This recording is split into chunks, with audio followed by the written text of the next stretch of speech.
తెలంగాణకు regional ring road నిజంగా game changer అవుతుందా? రీజనల్ రింగ్ రోడ్డు వస్తే దూరంగా ఉన్న ప్లాట్ల రేట్లు ఎందుకు పెరుగుతాయి?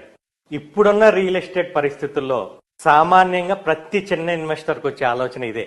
అయితే ఖచ్చితంగా గుర్తుంచుకోవాల్సింది ఒక్కటే, రీజనల్ రింగ్ రోడ్డు పూర్తయితే మాత్రం హైదరాబాద్ విశ్వనగరంగా ప్రపంచవ్యాప్తంగా ప్రత్యేక గుర్తింపును తెచ్చుకుంటుంది. రీజనల్ రింగ్ రోడ్డు అవతల 5 కిలోమీటర్ల వరకు హెచ్ఎండిఏ పరిధిని పెంచడం అంటే అసలు హైదరాబాద్ విస్తీర్ణం ఎంత పెరుగుతుందో ఊహించుకోండి. రీజనల్ రింగ్ రోడ్డు పూర్తయితే ఎప్పుడు పెరుగుతాయిలే ఈ ప్లాట్లను కొనకుండా ఆగిన వాళ్ళంతా ఒక గొప్ప అవకాశాన్ని అయితే పోగొట్టుకున్నట్టే. హైదరాబాద్లో సొంత ప్లాట్ కానీ సొంత ఇల్లు కానీ కొనటం అనేది ఇప్పుడున్న పరిస్థితుల్లో ఒక సామాన్య వ్యక్తులకు సాధ్యమయ్యే పరిస్థితి ఉందా? కానీ రీజనల్ రింగ్ రోడ్డు వరకు ఏదైనా చిన్న ప్లాట్ కొంటే మాత్రం 5 ఏళ్లలో హైదరాబాద్లో సొంత ప్లాట్ ఉన్నట్టే.